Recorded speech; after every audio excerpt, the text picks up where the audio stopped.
ESPN FC Daily in the house. Group A is done, and the Netherlands, unsurprisingly, win their group. And Senegal, the African champions, without Sadio Mane, beat Ecuador and return to the knockout stages for the second time in their history. The last time was in 2002. And by the way, they made it to the quarterfinals in that one. Welcome to ESPN FC Daily. Luis Miguel Echegaray, K-Mari will join us later on. Don't you worry, everybody. But of course, we have a stellar crew here. Nedum, now, and of course, Mark Ogden of the Nedum. Mark, welcome. Mark, Augie, let's start with you. I think that you're in some kind of 80s locker room. I'm not sure, but give me your reaction to this group, specifically to what Senegal just did. Amazing, without Sadio Mane as well. Yeah, well, I'm in the media centre at the Wales-England game, so obviously the Group A has a lot of significance for Group B because the winners of Group B will play Senegal in the next round, and the runners-up in Group B, which could be England, USA, Wales or Iran, will play the Netherlands. So a lot of significance, a lot of people watching. I think watching that game, if I was England at top of the group and would hope to win the group, I think Senegal are a difficult opponent. I think Senegal, African champions, like you say, obviously slightly weaker without Sadio Mane, but they showed tonight that they're a very good team, a very difficult team to beat. They've got a lot of pace, a lot of strength.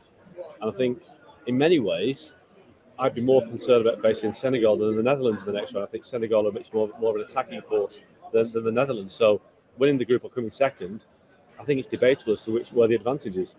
Yeah, Nedum, Onuoha, I would love your opinions on what Mark just said, because obviously it's been, relatively doable, easy, I guess, with all due respect to everybody else for the Netherlands. But in terms of that runner-up, I mean, Senegal are proving more and more. I mean, Kalidou Koulibaly scoring today, by the way, at 31 years old and 162 days, becoming the oldest player to score for Senegal at a World Cup. Nathan, what are your thoughts on Senegal now grabbing this runner-up spot and their chances in terms of facing the winner of Group B? I think Senegal have to fancy the chances 100%. I think they're probably the only team in this group who actually had 3 really good performances.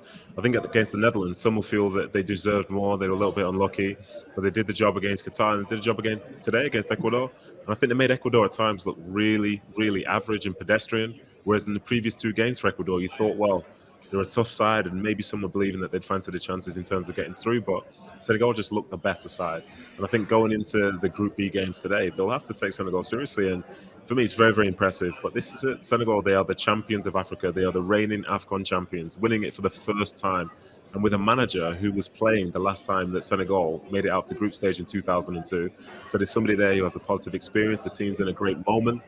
And yeah, they are very, very dangerous. They seem to fear nobody. And ultimately, whoever they come up against in that next round, I think they're going to be in for a very, very tough game.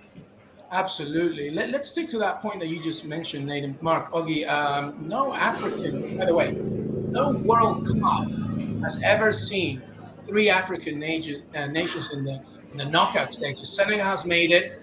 Morocco is looking good. Ghana as well. I mean, it's quite an achievement for these nations to do this. Yeah, I think Morocco should do it. They've got Canada in the final game, and I'd expect Morocco to win that game. Ghana, it's going to be Uruguay, so I mean, who knows how that's going to play after what happened in 2010. So it would be great for the game if Ghana made it as well. I think we see in the Champions League now, African players are big, important players in the European game, and I think it would be good to see more African nations make it to the knockout stages. So, listen, Senegal for me are the best of that group. They're African champions. That goes without saying. And Nedum mentioned that how fearless they are and how bold they are. And I think, listen, this is turn the clock back a little bit, but I remember back in 1990 when England played Cameroon. Cameroon had that real fearlessness as well. And when African teams play with that kind of that abandon and they just go for it, they are extremely dangerous. I think, like I say, whoever wins Group B, they'll be more concerned about Senegal than the Dutch because I think they're quicker, they're stronger, they're faster with the ball. They've got more goal threat even without Mane. So it's a big, big game for England and the US tonight in terms of how they finish the group because there's not a really good outcome, to be honest. Thank you very much for watching ESPN FC on YouTube. For more highlights, analysis and exclusive content, be sure to subscribe.